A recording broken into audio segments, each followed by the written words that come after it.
here with Julie Flygare, who is the founder of Project Sleep and has recently published a book, Wide Awake and Dreaming. So congratulations on the book. Thank you, Valerie. How exciting. Thank you. When did it come out? December of 2012, so okay. It's been about a year and a half. Okay, congratulations again. Thank you. Julie, you were diagnosed in 2007 with narcolepsy and cataplexy.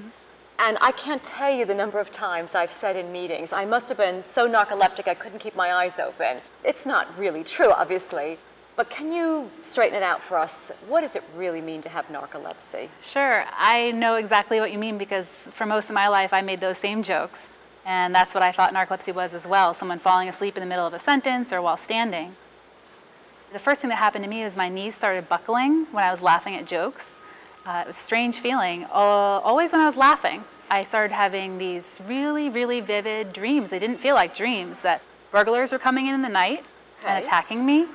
And I was in law school and I thought that I was having trouble with my work and staying awake. So it was very different parts of my life were affected. And it wasn't until I actually read the real symptoms of narcolepsy that included this muscle loss with emotions and these hallucinations and sleepiness that I realized, oh my gosh, that's what I have. It's just so not the perception of narcolepsy. That's never even happened to me, to fall asleep while standing or in the middle of a conversation. Right. That's why I wanted to ask you, because when you shared with me offline what it really means, I was really surprised. I had no idea. I know. It's just a phrase we end up using, but very incorrectly. Right. Very incorrectly. So how has it changed your life having narcolepsy? Can you share some insight into that with us? Well, I thought it was just going to be a small road bump, you know, take some medication and feel better, and that I would go back to life as normal as a law student.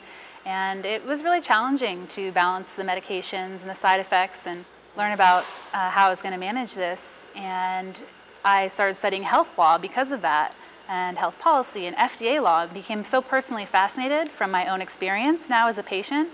And when I graduated, I really felt we need to change perceptions of narcolepsy, that everyone thinks it's this other disorder. And so I started writing a memoir and moved to DC to advocate for narcolepsy on Capitol Hill. And it's just totally transformed my life in such a way that I never imagined. It's become my passion. And the reason I get up every day is to create a brighter future for narcolepsy. It's inspiring. Thank you. It's inspiring. Now, I want you to tell us about what you're doing with the FDA.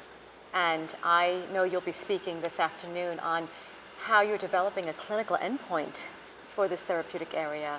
So could you share some light around that? Yeah, we were one of the first diseases to go through the Patient-Focused Drug Development Initiative with the FDA.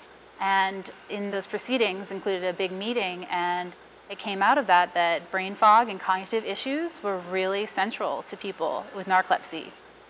It's never mentioned in any definitions, it's never mentioned as a symptom, and it's always kind of a side note. And patients really, in these discussions, it came forward that this was super important.